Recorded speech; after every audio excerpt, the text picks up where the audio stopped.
Hi, welcome to Frankly Speaking. I'm sitting here with Elizabeth Broderick, Australia's Sexual Discrimination Commissioner. Thanks for joining us. Thanks, Jackie. I just want to have a general kind of chat, but I want to start with a lot of our readers are young women, and they don't necessarily, they're not comfortable with the word feminism. They see it as a dirty word or something that's actually doesn't matter anymore. You'd often talk about the idea of the onset of late feminism. Can you explain that? Yeah, I suppose what I meant by that was I was probably like all your young readers. I had gone to an all-girls school, I think, and then I come into university and I really hadn't experienced any form of sexism. I mean, maybe a couple of small incidents, but I still thought that, you know, boys and girls, men and women are absolutely equal in Australian society. And it wasn't until I had my first child and my husband's career continued to develop, and I saw that, well, my career could go to a very different place without some kind of intervention. I suppose, that I started to realise, actually, maybe the world and Australia, but not just Australia, other countries in the world, maybe it isn't equal. And that's when I talk about late onset feminism, that's when it kind of came to me, I think. So what do you think these young girls today, I mean, is feminism's a dirty word? Do we need to redefine feminism? Do we need to come up with a new catchphrase? I don't know whether, and I suppose we have to first ask, how important is the label?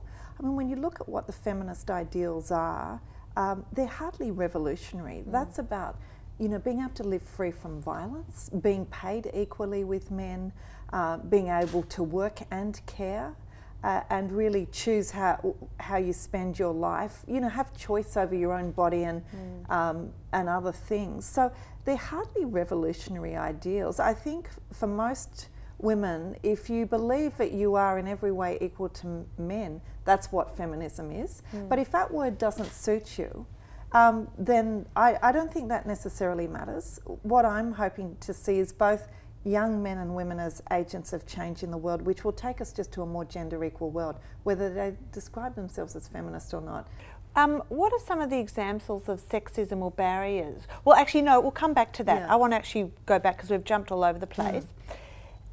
Thousands of cases of harassment have come across your desk over the years. Can you tell me some of the most memorable ones that you've seen or heard of? Yeah, so I see everything from sexual harassment, and we've seen some high-profile cases there, such as the DJ's case and others. Then I see domestic violence is pervasive in this country. About 1.2 million women currently living in an intimate relationship characterised by physical violence. 1.2 million. I mean, and you know, it's so interesting, Jackie, when I run around Australia and I say to people, where do you think violence against women's a problem? They tell me it's Afghanistan, Pakistan, Papua New Guinea. And yes, they're right, it is there, but hardly anyone ever says, no, it's actually right here in our very own country. And I can tell you, I mean, when I look at it, I say, take the Telstra Stadium, fill it with women 10 times over, and that's what we're dealing with. So it's not insignificant. So if you were making a scorecard for where we're at, what would our score be? I think it'd probably be, it'd be a B, or maybe, yeah, it'd be a B plus, hopefully trending in a B plus.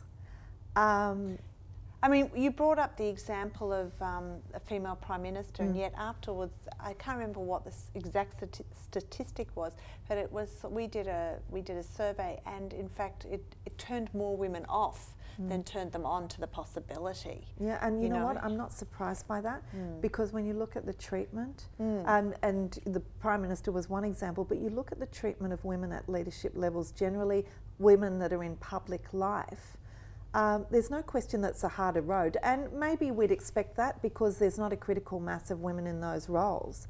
But you're right, I want my daughter to look up and say, you know what, not only can I do it, but I want to do it.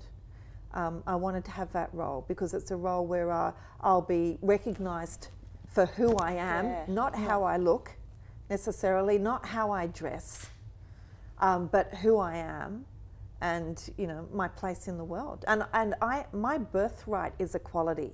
Why shouldn't I aspire to stand up at the most senior levels of our country? Do you think some women are actually saying that we're not at that high level because we don't want to be? Do you think, how much of that do you think plays into it? People often say to me, oh, well, women aren't as ambitious as men. I don't know any research which speaks to that.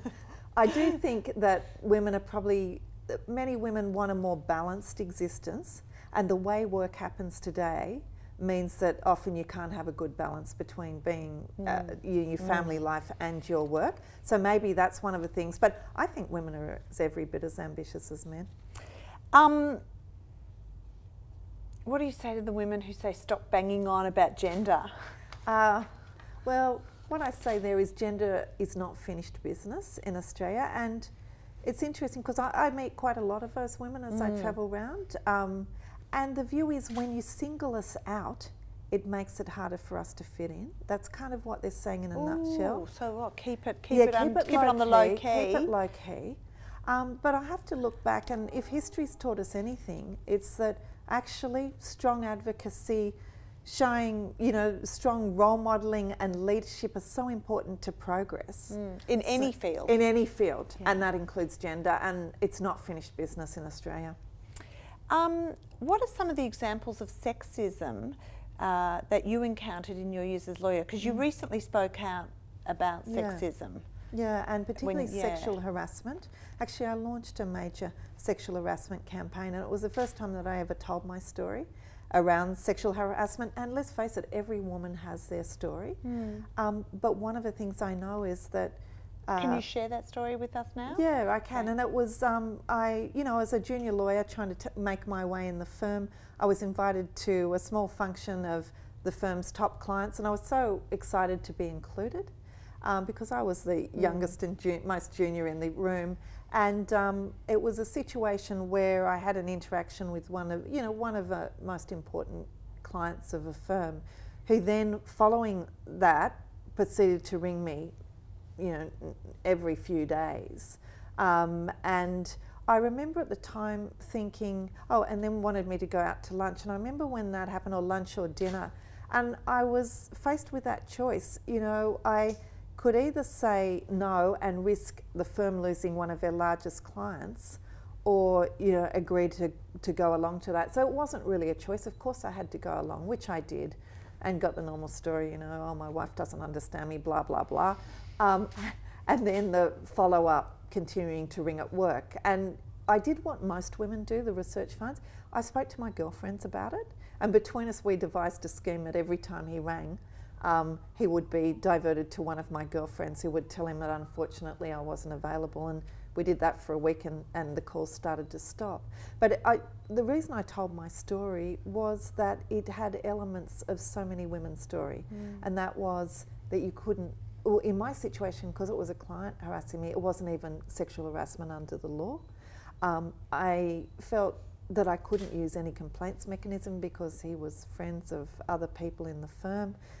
You felt silent, you were silenced. There was shame. And did you feel shame? Yeah, I did feel shame. Interesting. But also the job that I loved, I started not to love. I didn't want to come to work because I feared what would happen and how that would affect me. So they're all the elements that I see when I look at the literally thousands of sexual harassment stories that I hear about each year. And I think part of it is the nature of communications changed in work, and people don't know where the line is.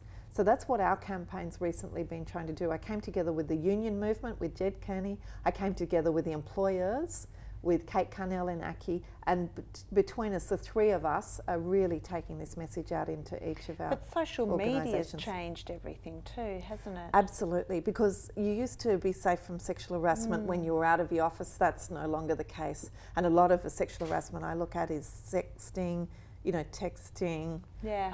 It's not necessarily physical. It's but it's just virtual. as abusive. It's just as abusive, just as traumatic.